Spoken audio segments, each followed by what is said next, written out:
તો આજે આપણો ત્રીજો રોજો છે અને વાત કહેવાની એ છે તમને કે આજના વિડીયોમાં તમને હું બતાવવા માંગીશ કે અમે રાત્રે કેરમ રમશું અને થોડી ઘણી મસ્તી મજાક થશે. આપણે સિનેમેટિકનો જે આપણે ઉતાર્યો છે, આપણે ભાવનગરની અંદરમાં જે રેકડીઓવાળા છે એ લોકોને આપણે ઉતાર્યો છે, એના થકી પબ્લિકને ખબર પડે છે કે આટલી રોનક રમજાનમાં આપણે હોય છે પોરબંદરની અંદરમાં.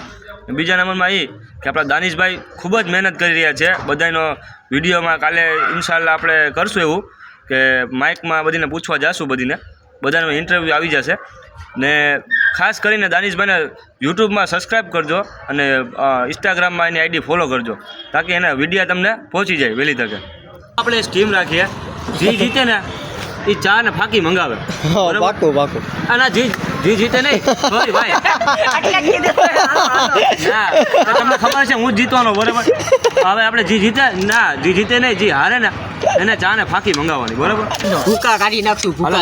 આજે એને દાનિશભાઈ ફેશિયલમાં કાચ ભરાયો. ફેશિયલ દાનિશભાઈ મારી સામે બરાબરી કરવા કોણ આવશે? બરાબરી કરવા માટે આ છે. બરાબરી કરવામાં હું બેઠો. હાલો ભાઈ. ના મારે ને વાઈટ પડે મને. રોકવાનું નથી.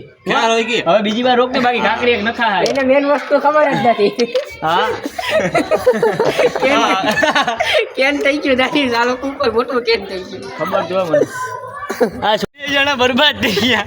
બરબાદ અટલ અમે બી એવા બરબાદ થાય. બે ફાંકીમાં ઉતરી ગયા. બે ફાંકીનો કરજ થઈ ગયો. બે દાનિશભાઈના ફ્રેન્ડો એને મળવા આવ્યા છે, બરાબર. આ જોઈ લો દાનિશભાઈ ઊભા છે. ફ્રેન્ડો બધા ઊંચા હાથ કરો તો ભાઈ. તો ગાઈસ આપણું હવે કેરમનો પ્રોગ્રામ પૂરો થઈ ગયો છે. હાલત તમે જોઈ શકો છો. હાલત આખી પાવડર હાથમાં પાવડર થઈ ગયા. અમે 20 નહીં કે 500 ગેમો અમે જીતા છે. આ લોકો હાર્યા છે.